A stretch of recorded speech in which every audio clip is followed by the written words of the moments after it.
I'm going to be talking about Chrislam, and what is that? Now, this is what's kind of been going on behind the scenes.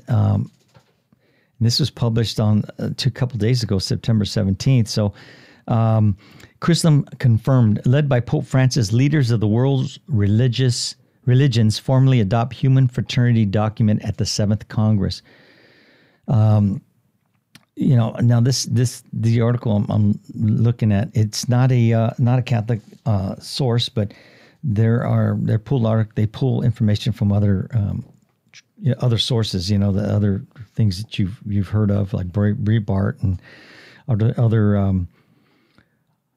other sites as well. So just to tell you, I don't know if this is a fact.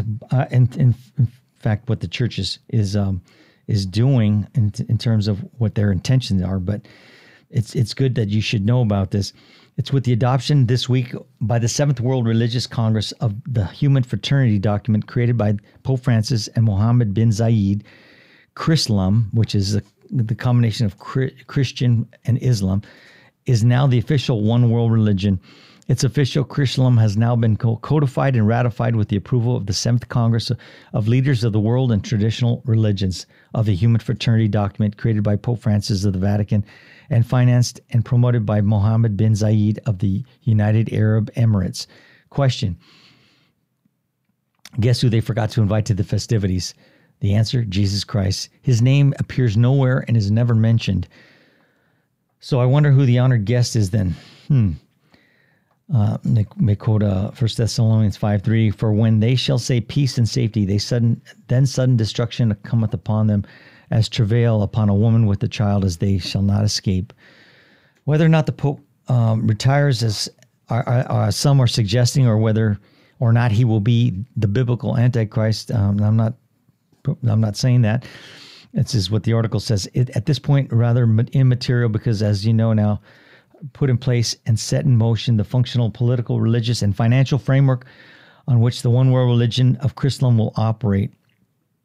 Pope Francis could die tomorrow, but what he's created will live on into the time of Jacob's trouble. Of course, all this prophetic fulfillment could not have taken place without his very generous patron and backer, Mohammed bin Zayed. Is he the Prince of the Covenant? Time will tell, but man, oh man, this is a giant, pun intended, step forward. We warned you for the past, 13 years, Chrislam was coming. And we know we know who the Pope has been entertaining at the Vatican, like Klaus Schwab and some of these globalists. He's had Nancy Pelosi there a few times, and President Biden, and this church is being built out there in the United Arab Emirates in Dubai, and the Abrahamic house, and it's the three world religions, that are coming together: the Jews, the Christians, and the Muslims. And apparently they're going to be able to pray together. Now, we know our faith doesn't allow us to pray with, non-Catholics. From the Emirates News, this is from the Arab Emirates News, the world religious leader today adopted the human fraternity document signed by His Eminence, the Grand Imam of Al-Azhar and chairman of the Muslim Council of Elders, Dr. Ahmed El-Tayyib, and His Holiness Pope Francis of the Catholic Church in Abu Dhabi in 2019. This came during the 7th Congress of Leaders of World and Traditional Religions, which concluded on Thursday. These are some of the highlights from the 7th World Congress of Religions. So these are the bullet points. We note that pluralism in terms of differences in skin color, gender, race, language, and culture are expressions of the wisdom of God in creation. Religious diversity is permitted by God, and therefore any coercion to a particular religion and religious doctrine is unacceptable. That's why you never hear about in this, pontificate about missionary work, converting people. Even the Pope has said something that we don't do proselytization, not to do it. This is heresy here, where it says that that God, God permitted diversity in various religions. Well, although he permits it in the sense that it's his permissible will, but it doesn't mean that that's what he will, that's what he's condoning. You saw in the Old Testament, all the different nations that were warring against, Israel, and they were put down. And so this is something you scratch your head and say, what the heck is going on here? We recognize the second point, the importance and value of the document on human fraternity for world peace and living together between the Holy See and Al-Azhar al-Sharif, adopted by the UN General Assembly in Resolution ARES 75-200 of December 21st, 2020, and the Makkah Declaration adopted in Mecca in 2019, which call for peace, dialogue, mutual understanding, and mutual respect among believers for the common good. The third point, we call upon religious leaders and prominent political figures from different parts of the world tirelessly to develop dialogue in the name of friendship, solidarity, and peaceful coexistence. Fourth point, we appeal to all people of faith and goodwill to unite in this difficult time and contribute to the ensuring security and harmony in our common home, planet Earth. So there's nothing intrinsically wrong with those. We are supposed to try to make the world better, and people of goodwill can come together to promote that. But the fact that we're not gonna stand up for Jesus and his church is kind of that's what is the troubling about this.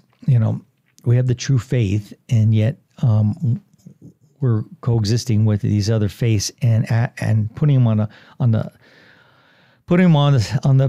pedestal as if they are equal to Christ's church, and they are not.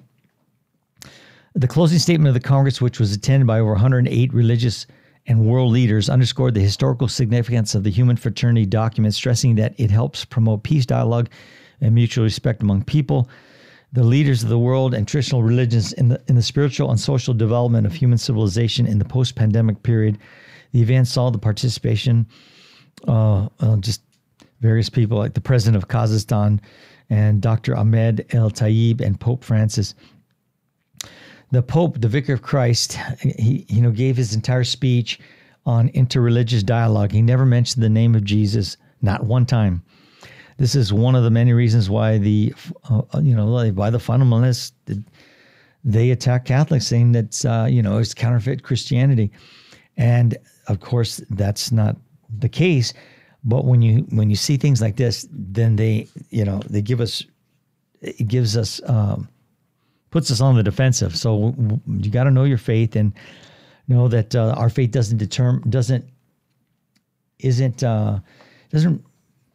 You can look at what a priest says or a bishop says or a cardinal says, and God forbid even the Pope says, if it's not consistent with the church has always said, then it's not Catholic. So it doesn't determine, our faith isn't determined by what some people might say that is wrong, they're speaking in error. So you should see what the church teaches from the very beginning, and what we have in our, in our doctrines.